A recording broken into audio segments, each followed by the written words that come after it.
Guys, welcome और welcome back to लॉगिरी एजुगिरी यूट्यूब चैनल। आज हम 25 जून का द हिंदू एनालिसिस करेंगे एंड अगर आपको नहीं पता तो 21 टू 24 जून का जो बैकलॉग था वो हमने ख़त्म कर दिया है। तो अगर आपने वो कम्प्लीटली देख लिया बहुत बढ़िया बात है, अगर नहीं पता था तो मैंने ये डाल दिया है। अब हमारा बैकलॉग 1 और 2 जून का रह गया है, वो भी जल्द ही ख़त्म हो जाएगा। ठीक है जी, तो इसी बात पे इस वीडियो को लाइक कर देना और कमेंट करके बता देना कि सेशन कैसा लगता है। ठीक है, एंड चलिए स्टार्ट करते हैं। अब यहाँ पर इजराइल और ईरान का सीज फायर हो गया। सीज फायर का मतलब क्या होता है? What is the meaning of the term cease? Cease का मतलब होता है स्टॉप, तो स्टॉप फायरिंग मतलब स्टॉप फाइटिंग हो गया है। ठीक है ना, सेज ट्रम्प ने बोला है कि भैया सीज फायर हो गया इनका। ठीक है ना, तो इजराइल और ईरान का क्या हो गया? ईरान सीज फायर हो गया। And what is the meaning of the term cease fire? Cease fire का सीज का मतलब होता है स्टॉप, तो स्टॉप फायरिंग मतलब स्टॉप फाइटिंग। स्टॉप फाइटिंग हो गया इनका आपस में। ठीक है, तो अब सीज फायर है, देखते हैं आगे। अभी ना हमें पता चलेगा किसने करवाया है कौन नहीं, क्योंकि ट्रम्प भैया तो ऐसे ही बोल देते हैं कि हमने करवाया है। इंडिया अभी तक बोल रहा है कि भैया इसने कुछ नहीं किया। तो हमें एग्जैक्ट जब डाटा मिलेगा हम तब उसका असलियत लिखेंगे। तो अब यहाँ पर नॉन प्रोलिफरेशन ट्रीटी की बात हो रही है, एनपीटी की बात हो रही है, क्योंकि एनपीटी की बात बार बार होने वाली है। न्यूक्लियर से रिलेटेड जितने भी चीज़ें हैं उन ऑर्गेनाइजेशंस के बारे में, उन टॉपिक्स के बारे में हमें पढ़ना पड़ेगा। तो एनपीटी जो है वो है नॉन प्रोलिफरेशन ट्रीटी, कि भैया जो न्यूक्लियर है, ठीक है ना, ऑफ न्यूक्लियर वेपन्स, कि न्यूक्लियर वेपन्स जो हैं वो ज़्यादा फैले नहीं, ज़्यादा कंट्रीज़ के पास ना पहुँचे, उसको रोकने के लिए। ठीक है ना, stands as a cornerstone of global efforts to prevent the spread of nuclear weapons. क्या है? ग्लोबल एफर्ट्स टू प्रिवेंट, लिखेंगे global efforts to prevent the spread of nuclear weapons, spread of nuclear weapons.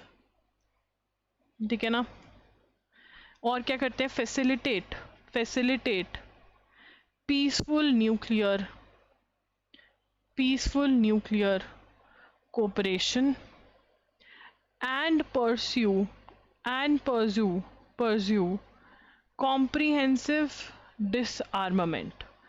डिसआर्मामेंट क्या होता है? कि भैया तुम nuclear ना ही यूज़ करो तो बढ़िया है, तुम्हारे पास ना ही हो, कम ही रखो या बिल्कुल मत रखो। तो यहाँ पर एनपीटी की full form non proliferation treaty. Proliferation का मतलब प्रिवेंट द स्प्रेड, हमने क्या करना है? Prevent the spread of nuclear weapons.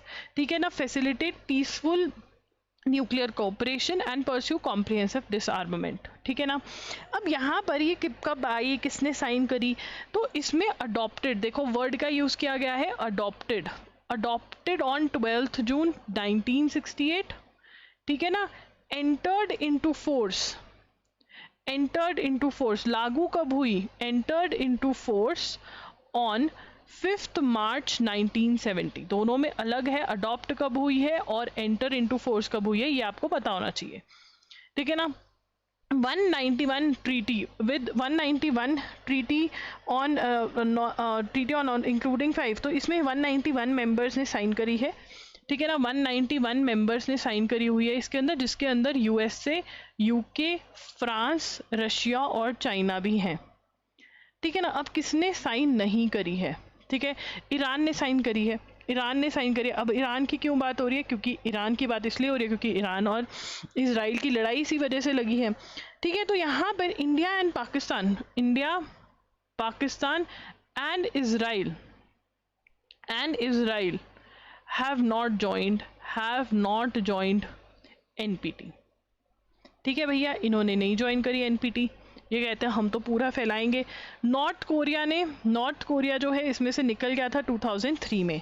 North Korea withdrew इन 2003। ठीक है जी, अब यहाँ पे क्वेश्चन आता है कि ईरान ने साइन करी है या नहीं? ईरान ने साइन करी है, ईरान साइंड एनपीटी इन 1968। अगर ईरान ने साइन करी है तो क्या है? As a non nuclear weapon state, Iran is prohibited from acquiring nuclear weapons and from seeking और receiving assistance in manufacture of nuclear weapons. ठीक है ना, non nuclear prohibited from acquiring, कि अगर साइन करा हुआ है आप नहीं एक्वायर करेंगे एनपीटी, मतलब इसने साइन भी करी हुई है तो ये फॉलो नहीं कर रहा है। ठीक है ना, एज पर जो वर्ल्ड कह रहा है कि भैया ये हो जाएगा न्यूक्लियर। तो एनपीटी क्या है, नॉन प्रोलिफरेशन ट्रीटी है, ठीक है ना, prevent the spread of nuclear weapons, ये ज़रूरी है। ठीक है, किसने साइन करी है, 191 नेशंस ने, जिसमें से USA, UK, France, Russia, China, the permanent members of UN Security Council, UNSC, इन्होंने साइन करी है। But Maharaj ji, India, Pakistan, Israel ने नहीं साइन करी, ईरान ने साइन करी है। नॉर्थ कोरिया में 2003 में विड्रॉ कर दी थी। This is important. ये अडॉप्ट कब हुई, 1968 में। इन फोर्स कब आई, 1970 में। ठीक है, अब आगे चलेंगे। नॉन प्रोलिफरेशन ट्रीटी, अब यहाँ पे कह रहे हैं दो ईरान ने नॉन प्रोलिफरेशन ट्रीटी साइन करी हुई है, तब भी ईरान जो है वो न्यूक्लियर होने की कोशिश कर रहा है। ठीक है ना, अब ये कह रहे हैं कि ईरान के साथ, ये अब आपको पता होना चाहिए, joint comprehensive plan of action. ठीक है, ये साइन क्या था, ये साइन हुआ था, ईरान साइंड विद P5, मतलब यूएन के permanent 5 members +1 nuclear armed states plus Germany. ठीक है ना, P5 permanent members to ensure nuclear capabilities remain peaceful, to ensure nuclear capabilities remain peaceful। ठीक है, पीसफुल रहनी चाहिए। न्यूक्लियर कैपेबिलिटीज क्या रहनी चाहिए हमारी, पीसफुल रहनी चाहिए। न्यूक्लियर कैपेबिलिटीज हमारी क्या रहनी चाहिए, पीसफुल। ठीक है, न्यूक्लियर कैपेबिलिटीज हमारी पीसफुल रहनी चाहिए। Only for its rendered meaningful after US withdrew. अब यहाँ पर US withdrew from this agreement, ये इस चीज़ से यूएस विड्रू, और तब डोनाल्ड ट्रंप ही थे प्रेसिडेंट जब ये विड्रू हुआ है। ठीक है जी, ओके, कूल। अब आगे चलेंगे, वुमेन एट द हेल्म। ठीक है, द न्यू आईओसी प्रेसिडेंट, नई आईओसी की प्रेसिडेंट बनी है। Who is new IOC president, new IOC president, new IOC president कौन है, who is the new IOC president. New IOC president जो है वो है, कल भी हमने ये पढ़ा था, इट इज किर्स्टी, थर्स्टी से याद किया था किर्स्टी हमने, कोवेंट्री। तो इसको हम रेंट्री से भी, रेंट ट्राई, ठीक है, कोवरेंट्री, या कोव जो होता है, कोव से भी, Cov and try, come and try, Cov and try. Thirsty, ठीक है ना, कम एंड ट्राई, तो कम का वी बना देंगे, थर्स्टी का के बना देंगे, तो कर्स्टी कोवेंट्री बन गया। ऐसे ही याद होगा। नाउ ये इंपॉर्टेंट क्यों है, क्योंकि she is the first African and first woman to head most powerful sporting organization।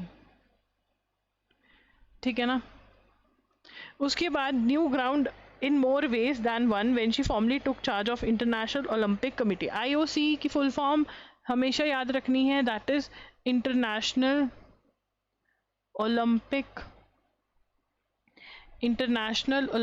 Committee। ठीक है, उसके बाद also the youngest president since Pierre Coubertin, the founding father of the modern Olympic games. ठीक है, ये कौन है, she is the youngest president since, Pierre गार्डन का पेन है, ठीक है ना, तो पेरे तो वो हो गया, पेरे दे कोबर्टिन, टिन तो याद हो जाएगा, काउबर्टिन। ठीक है, who was he, this guy was the founding father of modern Olympic games. ठीक है, and this she was Kirsty Coventry was handpicked by Thomas Bach, जो जा रहे हैं। ठीक है ना, and Thomas Bach is going to be, Thomas Bach, ठीक है, is going to be IOC honorary president for life. Honorary president for life रहेंगे ये जो फॉर्मर थे, ठीक है ना। तो यहाँ पर IOC के हेडक्वार्टर्स कहाँ पर हैं, ये भी इम्पोर्टेंट है।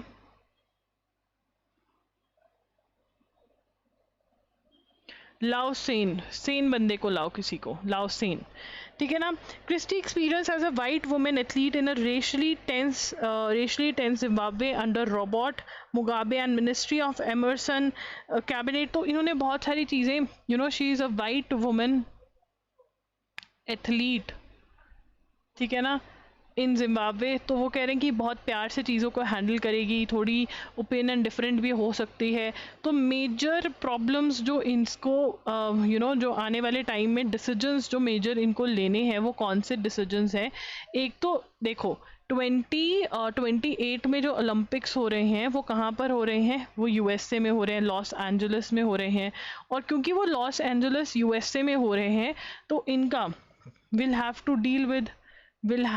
डील विद डोनाल्ड ट्रंप, ठीक है ना। अब ट्रंप भैया का नहीं पता वो क्या बोल दें, बट हाँ डील करना पड़ेगा इनको डोनाल्ड ट्रंप के साथ 2020। तो यहाँ पे हमारा मेन क्वेश्चन क्या है कि भाई 2028 में ओलंपिक्स कहाँ पर हो रहे हैं, लॉस एंजलिस USA में हो रहे हैं।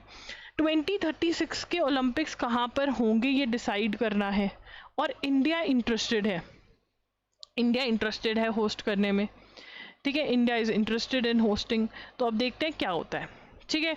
उसके बाद आगे चलेंगे। India is in the midst of a profound urban transformation by 2050 over 800 million people. वो कह रहे हैं कि बहुत सारे लोग अब अर्बन एरियाज में रहने लग जाएंगे। कितने लोग, ऑलमोस्ट 2050 तक ऑलमोस्ट 800 मिलियन पीपल जो है वो कहाँ पे रहने लग जाएंगे। ये याद करने की ज़रूरत नहीं है, ऐसे वालों को मे भी फैक्ट्स लिखने हैं, ठीक है, ये हो जाएगा। तो वो कह रहे हैं कि भाई बहुत बड़ी चीज़ है। अब यहाँ पे इंडियन कॉन्स्टिट्यूशन का एक चीज़ है, पंचायती राज, रिजर्वेशन फॉर वुमेन, ये नोट करेंगे रिजर्वेशन फॉर वुमेन। तो रिजर्वेशन फॉर वुमेन जो लोकसभा के अंदर है वो अब आई है, ठीक है, अब बात हुई है इसकी। But Panchayati local body institutes में, लोकल बॉडीज़ क्या होती है ये लिखने की ज़रूरत नहीं है, लोकल बॉडीज़ वाला पार्ट ये मैं समझा रही हूँ।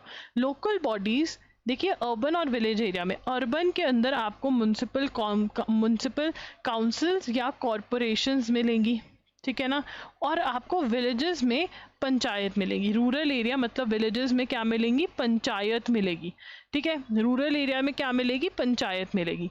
तो यहाँ पर जब कहा ना कि भैया म्युनिसिपल कॉरपोरेशन काउंसिल होनी चाहिए, पंचायत होनी चाहिए, तो रिजर्वेशन ऑफ वुमेन का कॉन्सेप्ट तभी डाल दिया गया।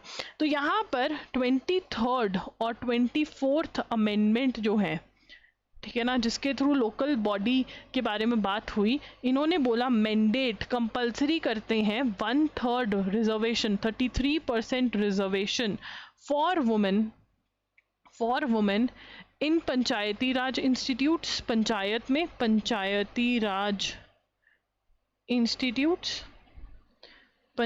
राज institutes and urban local government.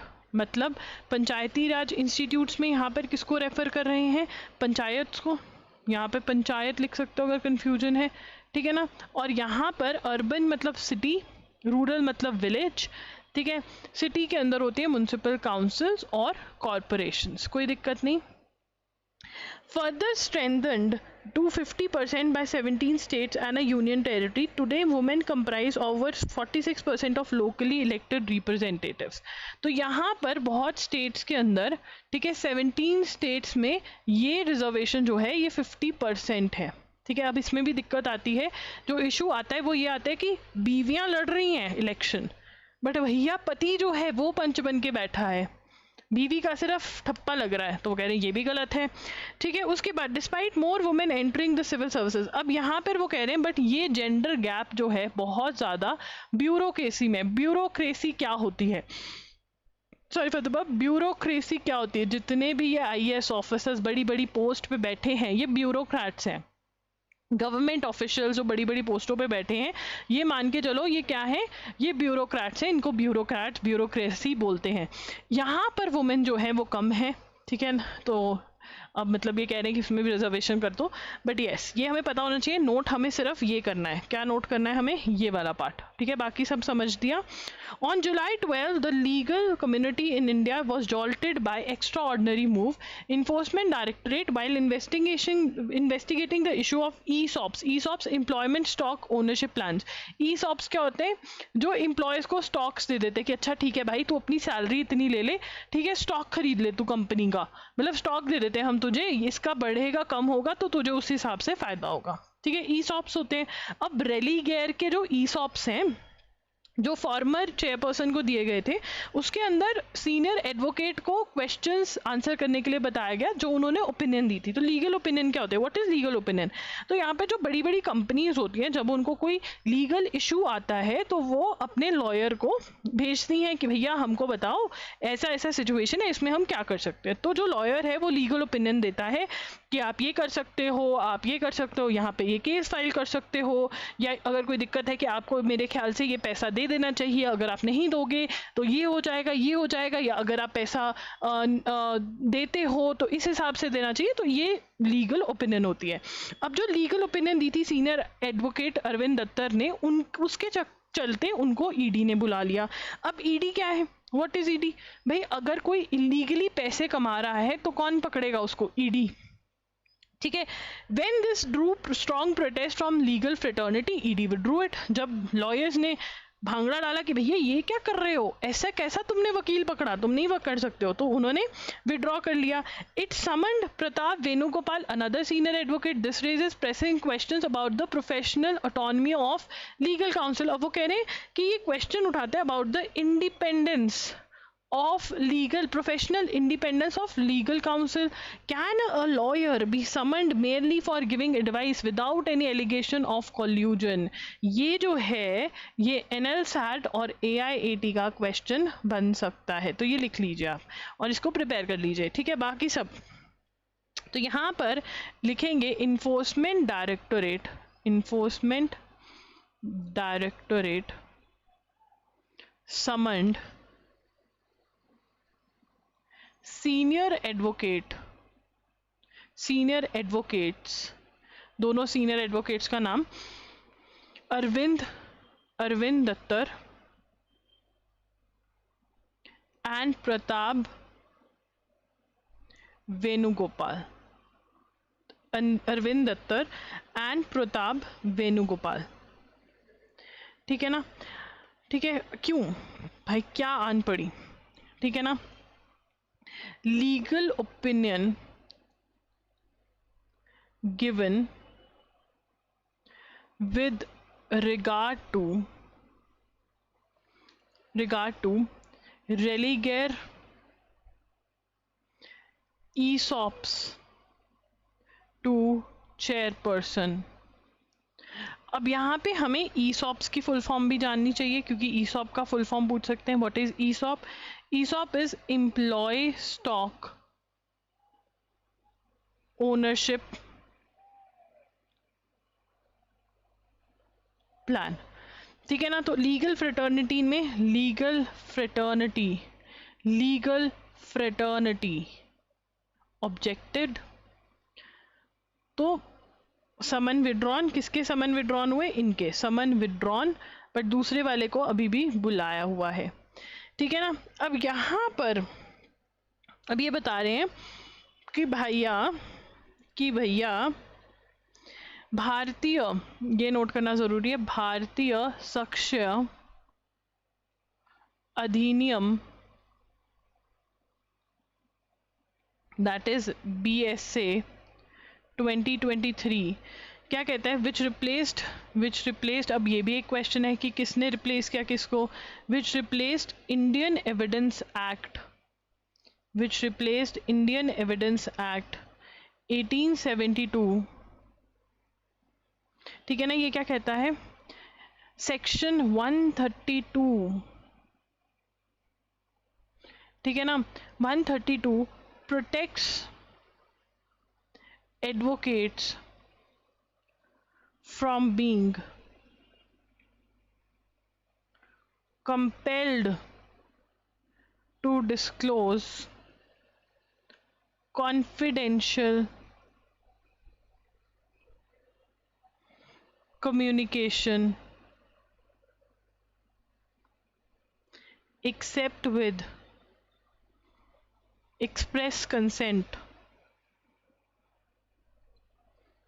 of the client। तो आप प्रोटेक्टेड हो, ठीक है ना। Communication between the clients are privileged. Communication between, इसको आप ऐसे भी लिख सकते हो, कम्युनिकेशन बिटवीन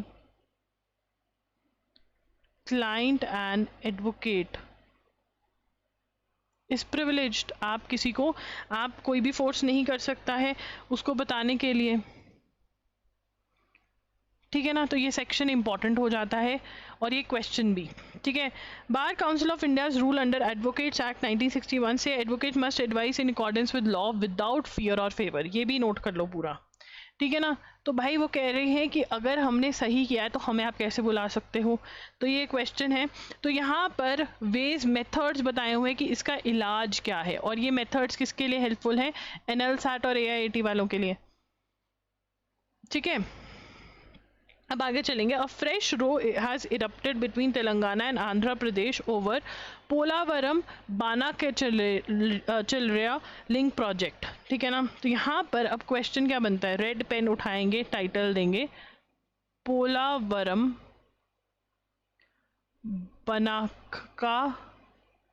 बनाका चेराला लिंक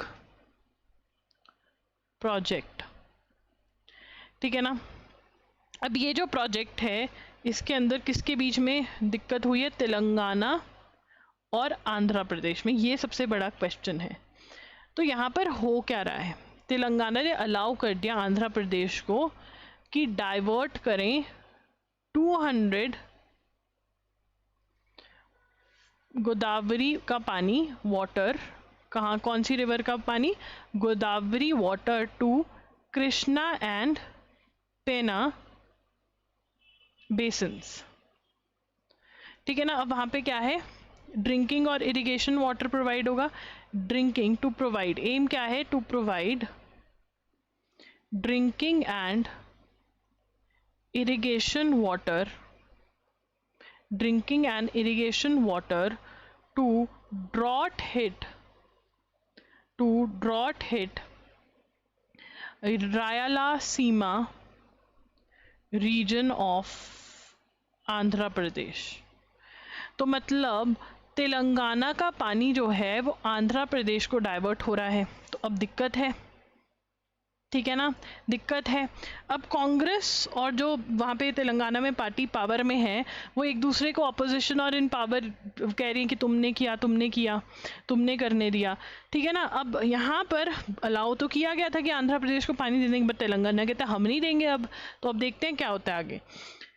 अब यहाँ पर ये बात समझने वाली है ईरान और USA का जो सिस्टम है, और इसमें हम डिटेल में समझेंगे कि क्या हुआ है और क्या नहीं ईरान USA का सिस्टम।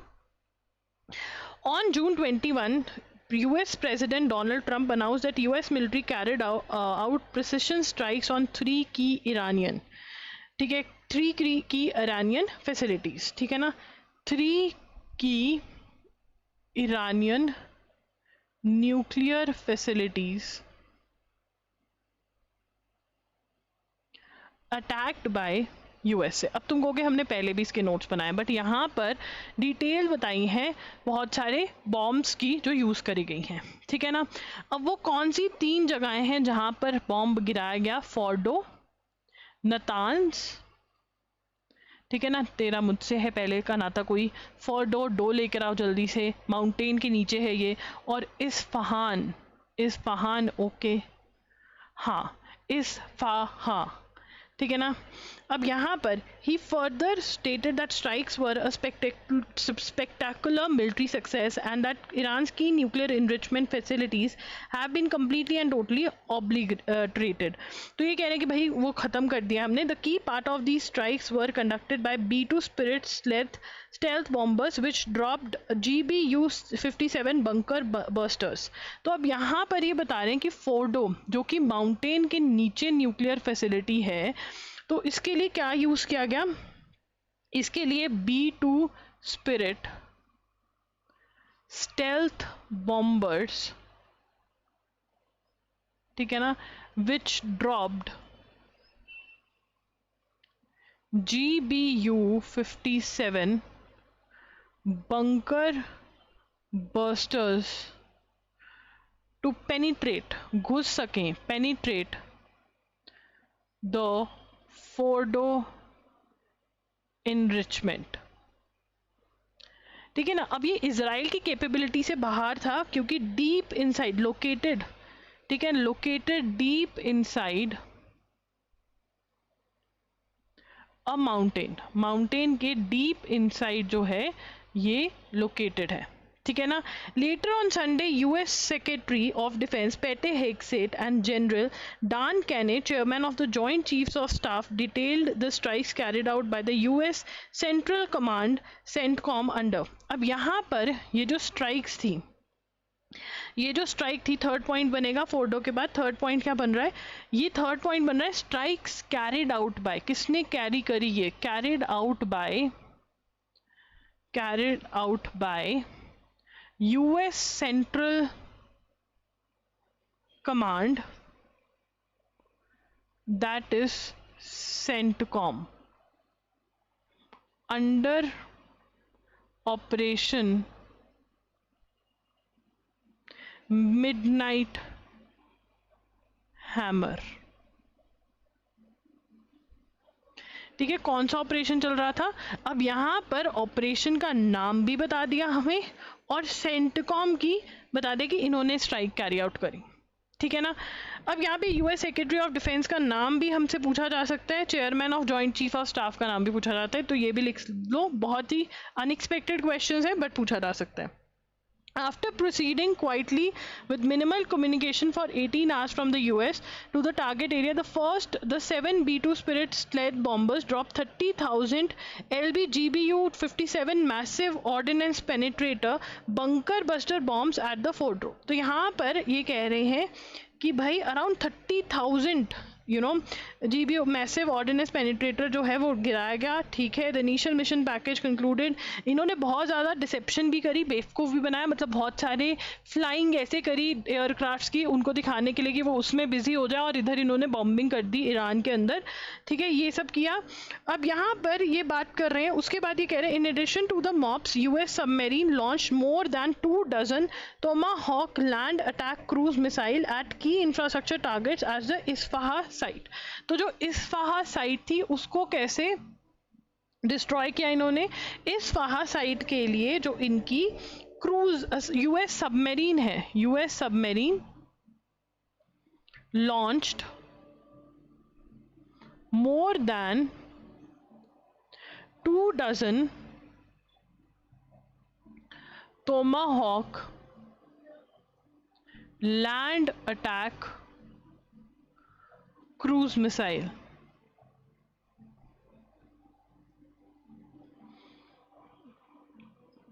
ठीक है, उसके बाद ये बात कर रहे हैं कि भैया जो ये B-2 स्टेल्थ बॉम्बर है ये इतना ज़्यादा क्यों बात हो रहा है, ठीक है, क्योंकि ये बहुत ही अमेजिंग सी चीज़ है। The US Air Force operates the country's bomber fleet which consist of 114 B-1 Lancers, 21 B-2 Spirit and 137 legacy B-52 aircraft. ये इनका है। Of these B-2 is only fully stealth aircraft while the B-1 has some stealth facilities. तो यार ये जो है ना, इसको डिटेक्ट करना ऑलमोस्ट इम्पॉसिबल है, पता ही नहीं चलता है कि उड़ के चला गया, और कितना बड़ा है, हाफ फुटबॉल फील्ड जितना। स्टेल्थ का मतलब होता है अ वे ऑफ मूविंग और behaving that is quite careful and intended to avoid detection. तो ये क्या करता है, अवॉइड करता है डिटेक्शन, ठीक है ना। और इसमें से जो B-1 है भाई वो तो कहते हैं detect, B-2 is the only fully, ये क्या है, ये मतलब डिटेक्ट नहीं कर सकते, ठीक है ना। एक B-2 जो की कॉस्ट कितनी है, B-2 कॉस्ट ओवर $2 बिलियन, सबसे एक्सपेंसिव एयरक्राफ्ट है, 21 ही बिल्ड हुए हैं, 21 एयरक्राफ्ट हैं ये, ठीक है ना। अब यहाँ पर ये बता रहे हैं these signatures make it difficult for sophisticated detection नहीं हो सकती। B-2 फर्स्ट फ्लाइट जब B-2 की हुई थी, B-2 की फर्स्ट फ्लाइट B-2 की first flight in 1989 and began operations in 1997. ठीक है जी, ठीक है ना. B2 flew 37 hours non-stop. B2 flew 37 hours non-stop. ठीक है ना, for this Iran mission. ठीक है, second longest mission ever. तो इसका लॉन्गेस्ट मिशन क्या है? लॉन्गेस्ट मिशन इसका रहा है 44 आवर्स का, जो अफगानिस्तान तक का था. क्या है? 44 आवर्स का मिशन था, अफगानिस्तान तक का था 2001 में. वो लॉन्गेस्ट है. ठीक है, तो इनके कॉकपिट में रेस्ट एरिया भी है, माइक्रोवेव भी लगा हुआ है, टॉयलेट भी है, तो इतने लंबे कि पायलट्स भी आराम कर सकें. ठीक है, उसके बाद why was there a need of bunker busters. वो ऐसे बॉम्ब की ज़रूरत क्यों थी जो बंकर बर्स्टर्स थे? वो कहते the nuclear fuel enrichment site at Fordow is located 60 mile south of Iran's capital Tehran in the mountainous region close to the city of Qom. The facilities are buried deep underground, estimated to be 80 to 90 meter deep to withstand Israeli airstrikes. तो Israel के पास जो bomb है वो नहीं इसको destroy कर सकते थे. इसको सिर्फ और सिर्फ फोर्डो में कौन सा बॉम्ब चल सकता था? GBU-57 मॉप, यही इसको डिस्ट्रॉय कर सकता था, जो कि यूएसए के पास है. ठीक है ना, तभी यूएसए आया पार्टी में. अब उसके बाद in recent years chimeric antigen receptor T cell therapy has changed outcomes for patient. अब यहाँ पर CAR T cells, ये कौन से एग्जाम में आया? CAR T cell I think JMI के अंदर इस बार पूछा गया था. तो इसमें क्वेश्चन है कि भाई ये किसके लिए थेरेपी है? कैंसर के लिए है. फुल फॉर्म क्या है इसकी? chimeric antigen receptor cell therapy. ठीक है ना, ये किसके लिए है? ब्लड कैंसर पेशेंट के लिए. ठीक है ना, blood cancer patient that no longer respond to standard treatments. जो स्टैंडर्ड ट्रीटमेंट्स को रिस्पॉन्ड नहीं कर रहे हैं उनके लिए यूज़ होता है. अब इसके अंदर क्या होता है? जो वाइट ब्लड सेल्स हैं उनको ट्रेन किया जाता है. वाइट ब्लड सेल्स जो हैं, ठीक है, वो फेल टू आइडेंटिफाई. अब इसमें क्या होता है? नॉर्मली लिखेंगे हम पूरा white blood cells fail to identify cancer cells. ठीक है ना, अब इसमें क्या करते हैं? पेशेंट के T cells extract, patients T cell, ठीक है ना, एंड इंसर्ट जेनेटिक इंस्ट्रक्शन कि भैया ऐसा वाला अगर कुछ मिलेगा तो उसको तूने मार देना है. ठीक है ना, तो इसी को ही कहते हैं ये थेरेपी, और ये बहुत ही सक्सेसफुल हो रही है. ठीक है, ब्लड कैंसर पेशेंट्स के लिए ये है. इसकी फुल फॉर्म वगैरह आपको पता होनी चाहिए. US Supreme Court allows third country deportations to resume. A dividend US Supreme Court paved the way for Donald Trump to resume deportations. Deportations क्या होती हैं? जो इलीगली यूएसए में एंट्री या किसी कंट्री में अनडॉक्यूमेंटेड माइग्रेंट्स हैं, विदाउट वीज़ा एंटर करे हुए, उनको वापस भेज सकते हैं. थर्ड कंट्री डिपोर्टेशंस क्या होती हैं? तो यूएस सुप्रीम कोर्ट अलाउड, लिखेंगे US supreme court allowed third country deportations. Deportation की जो इलीगली हमारे देश में है उसको अपने देश में भेजो. थर्ड कंट्री का होती है that are not members of European, not members of European union. Turkey arrest 158 military staff suspected of links to Erdogan. फो क्या होता है? दुश्मन, एनिमी. ठीक है ना, अब ये फो कौन सा है?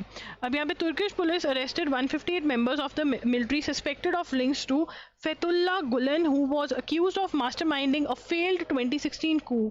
The public prosecutor's office in Istanbul said Gulen, a cleric who died in 2024, was one of the closest ally of President Recep Tayyip Erdogan before the two became bitter enemies. अब now यहाँ पर कूप का मतलब क्या होता है? कूप नहीं कहते इसको, कू कहते. कू का मतलब होता है forcefully ओवरथ्रोइंग government in power. Forcefully ओवरथ्रोइंग government in power, जो गवर्नमेंट पावर में है ना उसको लात मार देना। ठीक है, ट्राई, यहाँ पे ट्राई हुआ, फेल हो गया, तो यहाँ पर टर्क रेड पेन से लिखेंगे heading, Turkish police arrested 158 members of military suspected of links to Fethullah Gulen। ठीक है ना, फैतुल्ला गुलन ने क्या किया, क्या गुनाह किया, ठीक है ना, accused of, Fethullah Gulen accused of master minding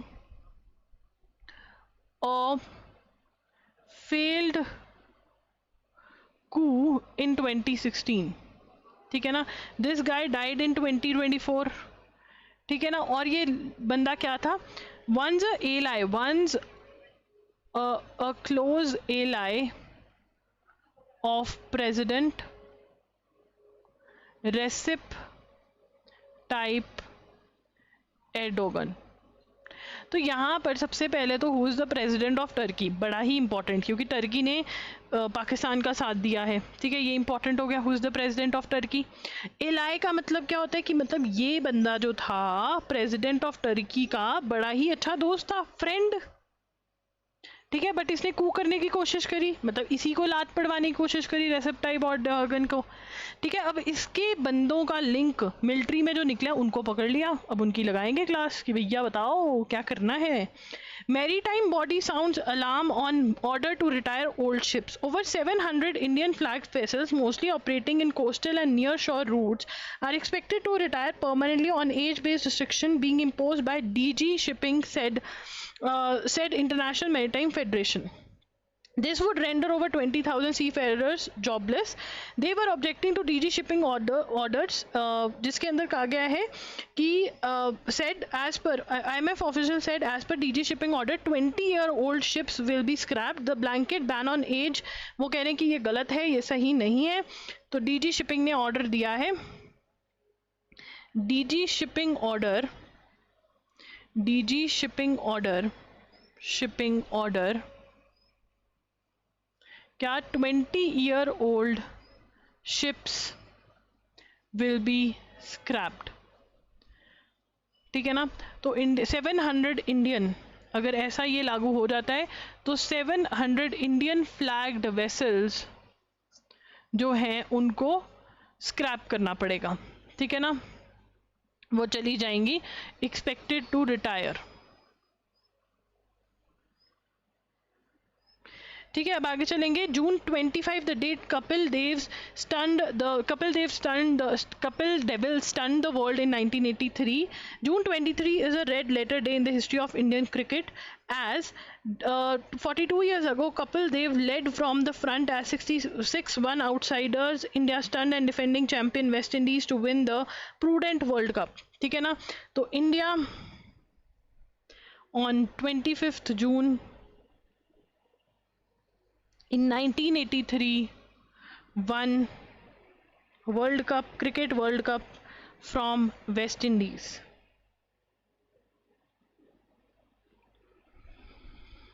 ठीक है ना, टेस्ट डेब्यूट करा था 1932 के अंदर और इंग्लैंड की टीम को हरा दिया था एट लॉर्ड्स। ठीक है, Neeraj wins at Ostrava Golden Spike meet with a 85.29 metre effort.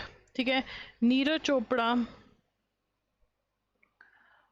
won at Golden Spike meet in Ostrava। ठीक है ना, और कितना का थ्रो था, 85.29 मीटर का थ्रो था, जैवलिन थ्रो। ठीक है, उसके बाद for the first time India breaks into top 100 in global SDG rankings for the first time. ठीक है, तो ये बहुत ही ज़्यादा इंपॉर्टेंट है। ग्रीन पेन, किस किस के पास ग्रीन पेन नहीं है, कौन कौन नहीं लेकर आए ग्रीन पेन, बताओ मुझे ज़रा। For first time India breaks into top 100 in global SDG rankings. ठीक है, सबसे पहले तो SDG रैंकिंग्स क्या होती है, इंडिया की एक्चुअल रैंक क्या है, ये सब हमें पता करना पड़ेगा। ठीक है ना। India has for the first time secured a possible position among the top 100 countries in the sustainable, कौन सा है ये, हम लिखेंगे कौन सा है ये, sustainable development goals, SDG goals index. ठीक है ना। Ranking 99th out of 167 nations in 2025 edition of SDR। ठीक है, सस्टेनेबल डेवलपमेंट रिपोर्ट। ठीक है, लिख लो, इसका फुल फॉर्म लिखना है। अब ये कौन रिलीज करता है, SDR रिपोर्ट कौन रिलीज करता है, रिलीज्ड बाय UN सस्टेनेबल। ये इंपॉर्टेंट क्वेश्चन है, कौन रिलीज करता है ये report, UN sustainable development solutions network. तो ये पता है, सस्टेनेबल डेवलपमेंट रिपोर्ट का R का रिपोर्ट पूरा लिख लो। ठीक है, अब इसमें इंडिया का क्या रैंक आया है, इंडिया का रैंक आया है 99th आउट ऑफ 167, बड़ा ही सही है। स्कोर कितना है, स्कोर है 67, स्कोर है 67। ठीक है, ओके, ये इंपॉर्टेंट है बहुत।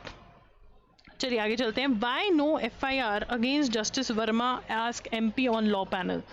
अब देखो यार, यशवंत वर्मा जो है दिल्ली हाई कोर्ट के जज थे, इनका इलाहाबाद हाई कोर्ट, इनका वहाँ वो हाई कोर्ट है जहाँ पे ये जज बने, ट्रांसफ़र होके दिल्ली हाई कोर्ट आए। दिल्ली हाई कोर्ट में घर में आग लग गई, और आग लगी तो बहुत सारे बोरियों के पैसे निकले, और अभी तक इनके अगेंस्ट FIR नहीं हुई है।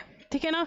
अब क्वेश्चन तो मेंबर पार्लियामेंट का बिल्कुल सही बनता है कि भाई FIR क्यों नहीं हुई, ये पैसे कहाँ से आए, इतने कैश क्यों पड़े थे उनके घर पे।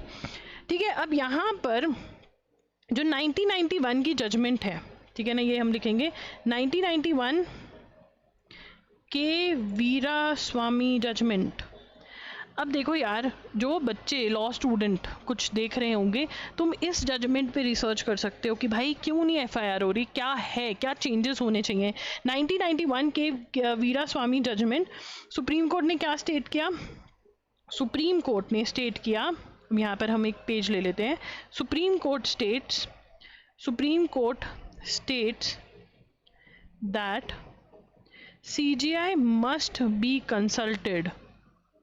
must be consulted before a criminal court case can be registered against any higher court judge। मतलब CJI की परमिशन रिक्वायर्ड है, वो कह रहे हैं ये तो बहुत ही गलत बात है भाई। उसके बाद वो कह रहे हैं कि जजेस के अगेंस्ट जो एक्शन है, ठीक है, code of conduct of judiciary, ये कौन डिसाइड करता है, मैं या तुम? नहीं, ये डिसाइड करता है the restatement of values of judicial life. ये किसने अडॉप्ट किया था, अडॉप्टेड बाय सुप्रीम कोर्ट इन 1997। ठीक है ना। तो अगर जज ऑफ हायर कोर्ट के अगेंस्ट FIR करनी है, क्रिमिनल केस करना है, किसकी परमिशन चाहिए, चीफ जस्टिस ऑफ इंडिया। 1991 में के वीरास्वामी की जजमेंट में बोला गया था। ठीक है, अब देखते हैं जस्टिस यशवंत वर्मा का स्टोरी हमने बहुत बार नोट कर लिया है। ये वो जज है जिनके घर में कैश मिला, दिल्ली हाई कोर्ट के जज। ठीक है, इनका parent high court Allahabad high court है, ये आपको पता होना चाहिए। ठीक है, अब बहुत सारे बच्चे कह रहे हैं कि भाई हम करंट अफेयर्स लर्न कैसे करें। ठीक है, करंट अफेयर्स लर्न कैसे करें, ये तो बहुत ज़्यादा हो जाएंगे, हम नहीं करेंगे। मत करो, क्योंकि बहुत बच्चे हैं जो करेंगे। ठीक है ना, जो फॉलो करेंगे। देखिए, step 1 of your current affairs is theory. ठीक है ना, और इसी स्टेप के अंदर बहुत सारे सब स्टेप्स भी हैं, अगर इसका कोई मतलब बनता है, सब स्टेप्स। ठीक है, सब स्टेजेस। तो पहला है कि रीड करोगे, ठीक है ना, साथ ही में मार्क करोगे, ठीक है, फिर नोट्स बनाओगे, और साथ ही में अंडरस्टैंड भी करोगे। ये सब चीज़ें होनी चाहिए। अब यहाँ पर आपके साथ रीड मैं कर रही हूँ, मार्क मैं करके ला रही हूँ, और फिर आपको नोट्स भी बनवा रही हूँ और अंडरस्टैंडिंग भी दे रही हूँ। हो रहा है ये? इससे क्या होगा, इससे क्या बेनिफिट क्या होता है कि आप थ्योरी पढ़ रहे हो, आपकी अंडरस्टैंडिंग होगी। अंडरस्टैंडिंग अगर है तो आप उसको लर्न कर पाओगे, याद रख पाओगे, ठीक है, लर्न कर पाओगे, याद रख पाओगे। नोट्स अगर हैं तो आप रिवाइज कर पाओगे, ठीक है ना, अगेन रिवाइज करोगे तभी लर्न रहेगा। तो ये तो फर्स्ट स्टेप है और ये करना ज़रूरी है। जैसे ही क्लास होती है, ठीक है ना, आपको एक्टिव रिकॉलिंग करनी है। क्या करनी है? Active recalling.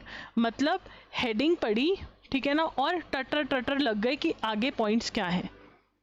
आप अगर सोच रहे हैं कि मैं बैठूंगा और याद करूंगा, नहीं, क्लास में इतना अटेंटिव होना है कि आप अंडरस्टैंडिंग भी कर रहे हो, नोट्स भी लिख रहे हो, और बहुत बहुत चीज़ें क्लास में ही याद भी कर रहे हो। और जो एक्टिव रिकॉलिंग क्या है, आपके नोट्स बने, ठीक है, for first time India breaks top 100 record SDG rankings, ठीक है ना, तो आपको याद होना चाहिए कि भैया UN sustainable development solutions network ने ये बनाया है, इंडिया का रैंक 99 था, स्कोर 67 था। तो ये सारे पॉइंट्स जितने आप याद कर सकते हैं क्लास में उतना याद करिए, ठीक है। अगर आपको क्लास में याद नहीं हो रहे तो आप एक बार रीडिंग लेंगे, रट्टा नहीं मारेंगे, एक बार रीडिंग करके एक्टिव रिकॉलिंग करिए, ठीक है। एक्टिव रिकॉलिंग से आपको बहुत चीज़ें याद होंगी।